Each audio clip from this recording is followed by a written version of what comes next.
بسم اللہ الرحمن الرحیم۔ السلام علیکم ناظرین، ویلکم کرتے ہیں آپ کو ایک مرتبہ پھر اپنے چینل پر، اس دعا کے ساتھ کہ اللہ تعالیٰ سب کو اپنی حفظ و امان میں رکھے، صحت اور تندرستی سے نوازے، آمین ثم آمین۔ محترم ناظرین، آج ہم آپ کے لیے لے کر آئے ہیں ایک بہت ہی زبردست ویڈیو ہے موسم گرما کے حوالے سے۔ موسم گرما کی آمد ہے،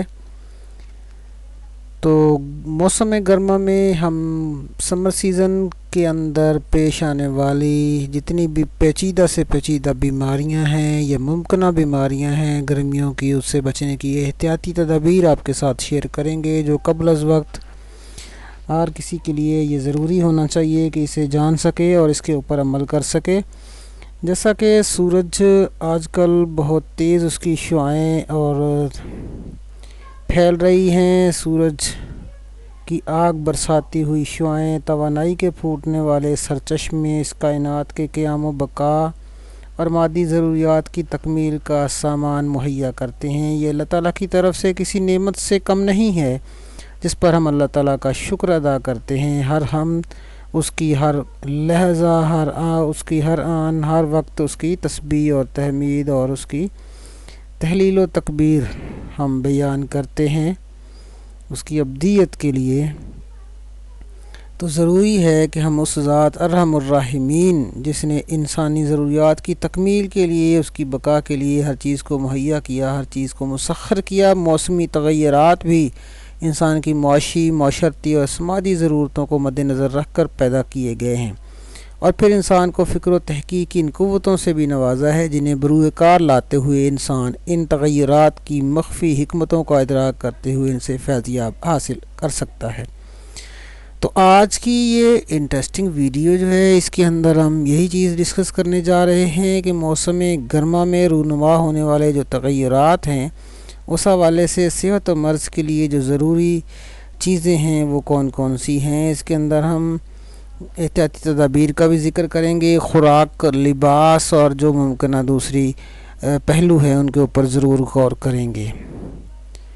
تو بات کر رہے ہیں موسم گرما کے حوالے سے، تو اس کے ہر موسم کے کچھ فائدے بھی ہوتے ہیں اور کچھ نقصان بھی ہوتے ہیں۔ گرمیوں میں آفتاب کی تمازت سے اتنی شدت اور گرمی بڑھ جاتی ہے کہ اس کے لیے ہمیں احتیاط کرنا چاہیے۔ خوراک کے حوالے سے اگر ذکر کریں تو قدرت نے گرمیوں کی جو حدت ہے اسے پیدا شدہ جو مزاج کی گرمی کا علاج خود انسان کی خوراک میں ہی رکھ دیا ہے، کیونکہ خوراک جو ہے وہ بہت معنی رکھتی ہے۔ مناسب ماحول کے مطابق اور جو ہمارا ہم کہہ سکتے ہیں کہ موسم میں اس کے مطابق اگر خوراک کا استعمال کیا جائے تو کوئی بھی موسم ہمیں نقصان نہیں دیتا بلکہ فائدہ دیتا ہے۔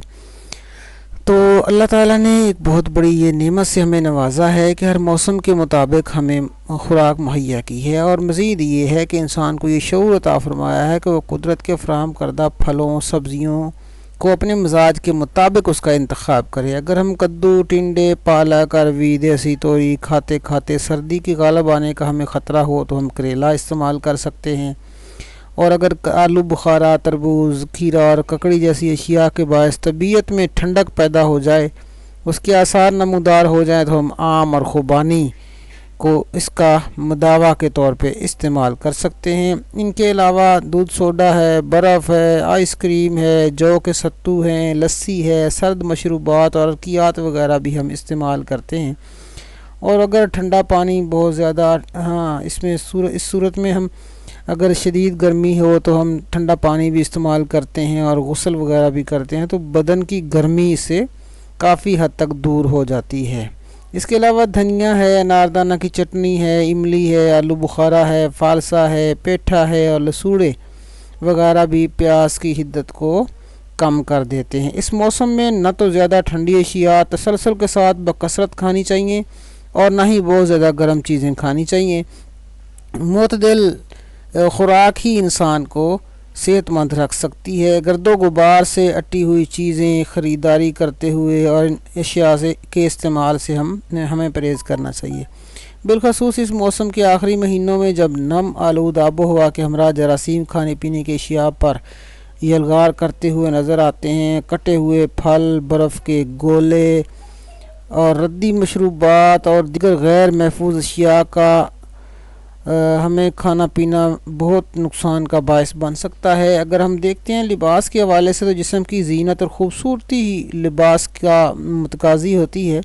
موسم گرما کے دوران چلتی ہوئی شدید لو کے دنوں میں جو شدید لو چل رہی ہوتی ہے، ہیٹ اسٹروک وغیرہ ہو، تو ان دنوں میں سر ڈھانپ کر گھر سے باہر نکلنا چاہیے۔ ایسے میں کھلا اور ڈھیلا ڈھالا سفید لباس زیادہ استعمال کرنا چاہیے، جو جسم کو سورج کی براہ راست حدت سے محفوظ رکھتا ہے۔ اگر ہم طب نبوی کا مطالعہ کرتے ہیں تو طب نبوی کی تعلیمات سے ہمیں اس چیز کا اندازہ ہوتا ہے کہ سفید لباس سب سے بہترین لباس ہے۔ نبی اکرم صلی اللہ علیہ وآلہ وسلم نے بالعموم اسے ہی ذیبتاً فرمایا، موسم گرما میں حسب مزاج کھدر باریک سوتی کپڑے وغیرہ کا استعمال کرنا چاہیے۔ عام معمولات کے اوپر اگر ہم غور کرتے ہیں تو زندگی کے عام معمولات موسم گرما میں مناسب تبدیلیوں کے متقاضی ہوتے ہیں۔ شدت گرما میں سفر سے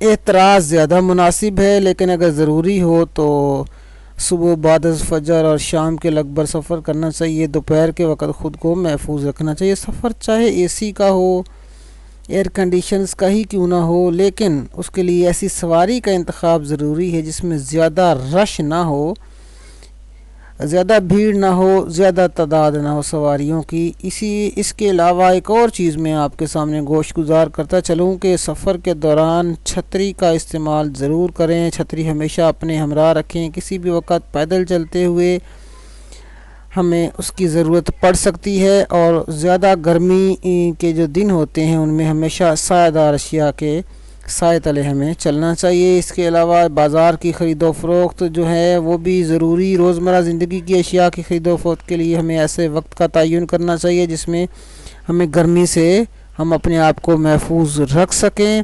اس کے علاوہ موسم گرما میں نہانے کے حوالے سے کچھ احتیاطی تدابیر اختیار کرنا ضروری ہیں۔ مثلا بار بار نہانا نقصان دہ ہو سکتا ہے۔ اس طرح نہانے میں زیادہ وقت پانی کے نیچے بیٹھے رہنا بھی مناسب نہیں ہے۔ شدید دھوپ میں گھومنے کے فوراً بعد زیادہ پسینہ بہنے کی حالت میں بغیر آرام کیے بالکل بھی نہیں نہانا چاہیے، بالخصوص کھیلتے دوڑتے یا چلنے پھرنے کے فوری بعد۔ اس کے علاوہ یہ بھی مناسب ہے کہ دھوپ میں نہ نہایا جائے، پانی تازہ اور ٹھنڈا ہونا چاہیے۔ نہانے کے بعد جب تک بدن سوکھ نہ جائے تولیہ کے ذریعے خشک نہ کر لیا جائے، کپڑے نہیں پہننے چاہیے۔ اگر کھانا ہضم ہو چکا ہو تو رات سونے سے قبل، صبح ناشتے سے پہلے اور دوپہر کو قیلولہ کے بعد نہانا مفید ہے۔ گرمی چاہے کتنی ہی کیوں نہ ہو، اعتدال سے زیادہ نہانا بھی نقصان دہ ہو سکتا ہے۔ جس طرح خوراک کا استعمال ہے کہ وہ بھی احتیاط اس کی کرنی چاہیے، اعتدال کے ساتھ رہنا چاہیے، اسی طرح نہانے کے حوالے سے بھی ہمیں اعتدال اختیار کرنا چاہیے۔ موسم گرما میں ہلکی پھلکی ایکسرسائز ہونی چاہیے، اور جو صبح نماز فجر کے بعد سے طلوع آفتاب تک کا وقت اس کے لیے موزوں وقت ہے۔ اس موسم میں آپ table tennis, lawn tennis, badminton اور والی بال جیسے کھیل جو ہے صبح کے وقت یا نماز عشاء کی کم کی روشنیوں میں عشاء کی نماز کے بعد کھیلے جا سکتے ہیں، اور دوپہر کی شدید گرمی کے اندر اس چیز سے اعتراض کیا جائے۔ بچوں کے لیے بھی اور بڑوں کے لیے بھی ان کھیلوں سے خود کو دور رکھا جائے۔ اس کے علاوہ نفسیاتی اور ذہنی جو ہیں عوارض، اس سے بھی خود کو محفوظ رکھنا چاہیے، کیونکہ موسم گرما بالعموم جذبات میں تلاطم پیدا کرتے ہیں، جس سے مختلف ہیجانی کیفیت پیدا ہو جاتی ہے، جیسے کہ غصہ وغیرہ کا حد سے زیادہ بڑھ جانا جسم کے لیے انتہائی نقصان دہ ثابت ہو سکتا ہے۔ ہائپر ٹینشن وغیرہ کا جو ہے وہ جسم کے لیے نقصان دہ ثابت ہو سکتا ہے۔ موسم گرما میں اعتدال سے بڑے ہوئے، اسی لیے اپنی خوراک کو بھی اعتدال کے ساتھ استعمال کریں، اپنی غذا کا خصوصی خیال رکھیں، اپنے لباس کا خصوصی خیال رکھیں، اور اپنی نیند کا بھی گرمی کے باعث چونکہ نیند نہیں آتی، اڑ جاتی ہے، چھوٹی راتیں ہوتی ہیں، نیند کے اوقات کم ہو جاتے ہیں، ایسے میں تھکاوٹ کے ازالے کے لیے دوپہر کے وقت اعتدال کے ساتھ قیلولہ کرنا ضروری ہو جاتا ہے۔ دماغی محنت اور ذہنی توانائی صرف کرنے والے حضرات اس موسم میں اپنی طبعی نیند کو ضرور پورا کریں، کیونکہ نیند کی کمی دماغی ضعف کا باعث بن سکتی ہے۔ تو یہ وہ اہم چیزیں تھیں جو آپ کے ساتھ ہم نے یہ مناسب جانا کہ اس موسم کی آمد کے ساتھ ساتھ آپ کے ساتھ ضرور شیئر کریں تاکہ آپ ان چیزوں سے فائدہ حاصل کریں اور اپنے دوستوں کے ساتھ بھی ان کو شیئر کریں۔ مختلف سوشل میڈیا کے پیجز کے اوپر یوٹیوب ہے، فیس بک ہے، ٹویٹر ہے، واٹس ایپ ہے، یا اس طرح کے اور بہت سارے جو سوشل میڈیا کے پیجز ہیں اس کے اوپر شیئر کر کے دوسرے دوستوں تک بھی اس کو ضرور پہنچائیں تاکہ باقی لوگ بھی ان چیزوں سے فائدہ حاصل کریں۔ ملیں گے بہت جلد ایک اور بہترین ویڈیو کے ساتھ، تب تک کے لیے ہمیں اجازت دیں۔ اللہ نگہبان۔